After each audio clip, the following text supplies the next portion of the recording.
Okay guys, so next question जो हमारा है, ठीक है, काफ़ी आजकल ये काफ़ी नया क्वेश्चन है जो पूछा जाता है। ठीक है, यूजुअली तुम्हें स्ट्रीम्स लैम्डास इन्हीं पे क्वेश्चन मिलते हैं क्योंकि वो जावा 8 से आ रहा है। ठीक है, लेकिन रिकॉर्ड्स का क्वेश्चन काफ़ी टाइम से ना ये भी इंक्लूड होने लग गया अब इंटरव्यूज में, तो थोड़ा ध्यान देना, समझना इस बात को। ठीक है, how Java records improve DTO handling, बड़ा बेसिक क्वेश्चन है, इसका रीजन सुन लो। बेसिकली डीटीओ क्या होता है? डेटा ट्रांसफर ऑब्जेक्ट्स होते हैं, वो यूजुअली बोरिंग कंटेनर्स हमारे, जिसमें फील्ड होता है, कंस्ट्रक्टर होता है, गेटर होता है, equals, hash code and to string, and 90% of that code is pure boilerplate. तुम्हें दिख रहा होगा कोड वहाँ पे। तो इसको रिजॉल्व करने के लिए अभी तुम लोग कहोगे भाई लॉम्बॉक यूज कर सकते हैं हम एज अ डिपेंडेंसी, है ना? सही बात है, एकदम अच्छी बात है। लेकिन जावा एक चीज और प्रोवाइड करता है, रिकॉर्ड। ठीक है, अब रिकॉर्ड का यूज क्या है ये देखो। रिकॉर्ड कैसे काम करता है देखो। रिकॉर्ड के केस में बॉयलर प्लेट होता ही नहीं है, वो ऑटो जनरेट करता है सब कुछ। नॉर्मल डीटी जो हम लिखते हैं कुछ इस तरह से लिखते हैं, हमने फील्ड्स डिफाइन कर दी, उसके गेटर्स डिफाइन कर दिए, हैश कोड स्ट्रिंग डिफाइन कर दिया। बट रिकॉर्ड हमें बस लिखना है इतना। ठीक है, एक नाम देना है उसको, पब्लिक रिकॉर्ड, एंड नाम देना है उस डीटीओ को, देन उसमें क्या क्या फील्ड है उनका टाइप, इतना लिख दिया। जावा अपने आप ही कंस्ट्रक्टर डिफाइन करेगा, गेटर्स जनरेट कर देगा। मतलब जनरेट तुम्हें दिखेगा नहीं, but it will be valid whenever it's needed, it will be there. ठीक है, गेटर्स हो जाएंगे equals hash code to string. Lombok का यूज नहीं करना है, कोई hand written boilerplate code नहीं है। ठीक है, अब यहाँ देखना, मैंने गेटर्स का नाम लिया, सेटर्स का नाम नहीं लिया, उस पर आऊंगा अभी मैं बाद में। अच्छा, अब सेकंड पॉइंट है, इसमें बिल्ट इन इम्यूटेबिलिटी होती है। इम्यूटेबिलिटी अगेन आ गया, हमने एक दो इंटरव्यू वीडियो पहले भी देखा था इम्यूटेबिलिटी के बारे में, और स्ट्रिंग के केस में देखा था। होता क्या है जो चेंज ना हो सके इम्यूटेबिलिटी। तो रिकॉर्ड सर अपने आप ही इम्यूटेबल होते हैं। ठीक है, इनके क्योंकि फील्ड्स जो जनरेट होते हैं प्राइवेट होते हैं। ठीक है, इनमें कोई सेटर नहीं होता, मैंने यहाँ बोला भी सिर्फ गेटर जनरेट करता है, सेटर नहीं होता।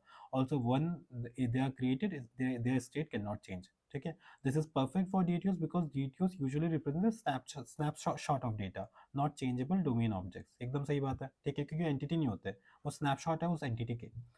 Third point is better readability of API layers. देखो पॉइंट तुम्हें इंटरव्यू में बताने हैं, तुम दो तीन पॉइंट बताओ, वो काफ़ी है। ठीक है, लेकिन ये समझो पॉइंट्स, बाकी points. Third point is it is better readability in API layers होता है इसका, कि अगर तुमने एपीआई लेयर में पता है ये यूजर डीटीओ जो है वो रिकॉर्ड है, तो बंदे को पहले पता होगा कि इसका सेटर है या नहीं है। ठीक है, ये इम्यूटेबल टाइप है, तो ये चीज़ हमें पहले से पता चल जाती है। तो this looks clean, predictable and lightweight, and developers instantly know this is just a data. ठीक है, also safe, this is records are safer in multi-thread environment, reason being immutable है। मैंने हमेशा बताया immutable है तो उस थ्रेड का रिलेट कर दो उससे हमेशा। तो because records are immutable, they don't require synchronization, they can be cached easily, can be freely shared between threads। ठीक है, नेक्स्ट पॉइंट हुआ यार, नेक्स्ट पॉइंट ना तुम्हें शायद समझ नहीं आए, and I won't even suggest कि बोलो। बस एक इन्फॉर्मेशन देने के लिए मैंने फिफ्थ और सिक्स पॉइंट रख दिया है यहाँ पे, अगर याद रहे तो बता देना, नहीं याद रह रहा नो इश्यूज, आप शुरुआत के तीन चार पॉइंट्स बोल दो, काफ़ी है यहाँ के लिए। फिफ्थ पॉइंट ये है कि they are good in pattern matching integration, Java 16 में आया है ये। ठीक है, तो यहाँ पे क्या है, object instance of user D two, ये करने पे ना बड़ी आसानी से मैच हो जाएगा ऑब्जेक्ट इससे, और इसमें कोई गेटर की जरूरत नहीं होगी, डिकंस्ट्रक्शन अपने आप हो जाता है। ठीक है, ये बस इतना सा है। सिक्स पॉइंट है कि records are very great for serialization framework, Jackson, Gson, Spring WebFlux, Micronaut, कॉग्स। ठीक है, रिकॉर्ड्स आराम से सीरियलाइज कर लेते हैं क्योंकि इनमें कैनोनिकल कंस्ट्रक्टर होता है। ये कैनोनिकल कंस्ट्रक्टर क्या है? बेसिकली अगर तुमने रिकॉर्ड डिफाइन किया है ना, तो वहाँ पे एक ही कंस्ट्रक्टर क्रिएट होता है जिसमें सारी फील्ड्स असाइन होती हैं, दैट इज कैनोनिकल कंस्ट्रक्टर। ठीक है, यूजुअली हम कंस्ट्रक्टर दो फील्ड तीन फील्ड के भी क्रिएट कर सकते हैं, लेकिन यहाँ पे बस एक ही कंस्ट्रक्टर होता है जिसमें सारी फील्ड असाइन होती है, दिस इज इट। ठीक है, तो it is great for serialisation. 6 point बता दिए मैंने, इनमें से 3-4 पॉइंट बता दो इंटरव्यू में, आपका काम हो जाना है वहीं पे।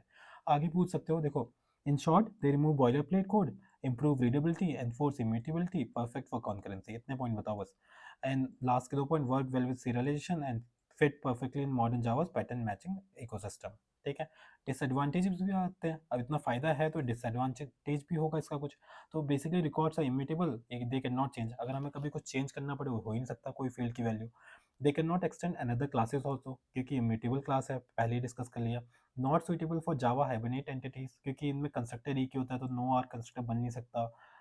हाइबरनेट को सब चीज़ों की जरूरत होती है जो इसमें हो नहीं सकती, सेटर वगैरह। ठीक है, all fields are part of equals and hash code. ठीक है, कभी कभी हमें सारे फील्ड्स नहीं चाहिए होते वहाँ पे, एंड कोई कस्टमाइजिंग गेटर नहीं कर सकते हम। गेटर्स का जो नेम होता है ना, इनका एक डिफाइंड नेम है, जैसे कोई नेम करके फील्ड बनाई है, तो उस गेटर का नाम फील्ड नेम होगा, और हम गेटर ऐसे गेट नेम और समथिंग लाइक दैट नहीं कर सकते, तो कोई कस्टमाइजेशन नहीं हो सकता।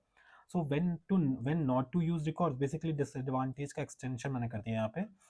इनको अवॉइड करो जब तुम्हें इम्यूटेबिलिटी चाहिए हो, जब बिल्डिंग डेटाबेस एंटिटीज बनानी हो तब इनको यूज़ नहीं करना रिकॉर्ड्स को। इनहेरिटेंस चाहिए रिकॉर्ड्स मत यूज़ करना तब। You need custom getter names, तब उस केस में यूज़ मत करना records. Require framework compatibility with Java beans, need complex internal state, want to exclude fields from equality and .toString. Okay, so this is about records and how they improve DTOs. Take care, how they improve DTO handling. So this is it. Let's meet in next question.